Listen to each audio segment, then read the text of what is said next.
Les joueurs de l'équipe de France sont rentrés hier après une tournée sud-américaine qui a tourné au fiasco. 2 matchs et 2 défaites, dont une humiliation 3-0 face au Brésil. C'était un peu la soupe à la grimace. Hier au Bourget, chacun est parti de son côté. Normal, à 1 an de la Coupe du Monde, les Français inquiètent. État des lieux, des mots bleus. Un par un, ils ont quitté l'aéroport du Bourget, chacun de leur côté. Une arrivée à l'image d'une équipe en manque de cohésion, en tout cas sur le terrain. Le bilan de la tournée en Amérique du Sud est d'ailleurs sans appel. 2 défaites, aucun but marqué et 4 encaissés. Le niveau de jeu de l'équipe de France semble être surestimé. C'est un problème de talent. Tu as du talent ou tu n'en as pas. Dans le jeu, on a des manques. À part Benzema ou Gouyoris ou Ribéry, les autres joueurs ne jouent pas dans les grands clubs. C'est aussi un manque.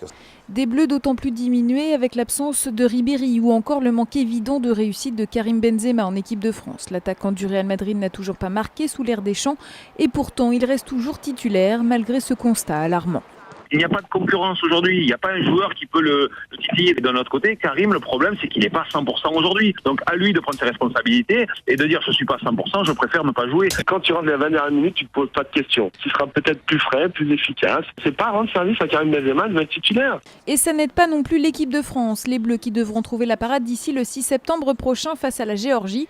Avant cela, répétition générale le 14 août contre la Belgique en match amical. Depuis minuit, c'est parti. Les clubs de foot peuvent vendre et acheter des joueurs. Le mercato d'été est ouvert jusqu'au 2 septembre.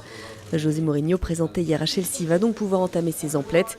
Et alors qu'il prend en charge les Blues pour la 2e fois de sa carrière, son nouveau surnom, le voici, après Special One. C'est lui qui le dit, appelez-le le Happy One. Il y a façon et façon de fêter un 8e titre dans le même tournoi du Grand Chelem. Rafael Nadal a choisi un parc d'attractions près de Paris. Et qui dit fin de Roland Garros, dit début de la saison sur gazon.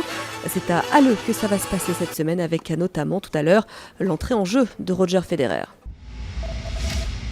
La fin d'une longue aventure après 15 ans à la tête des Bleus, Olivier Crumbles, l'entraîneur de l'équipe de France féminine de hand, sera démis de ses fonctions, probablement dans la journée. C'est une information RMC Sport. Nouvelle audition pour Nicolas Karabatic, la 3e, hier devant les juges à Montpellier dans l'affaire toujours des paris suspects. Il est resté moins d'1 heure et a conservé sa ligne de défense. Pas de paris, pas de trucage.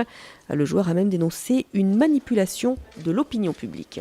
Seule question en plus que j'ai peut-être dû avoir à répondre, c'était celle sur laquelle vous avez un petit peu polémiqué à mon sujet, comme quoi je n'étais pas avec ma compagne au moment des consultations de mon téléphone, et donc on a démontré au juge que c'était tout à fait faux et que cette information-là avait été encore une fois utilisée pour manipuler l'opinion publique.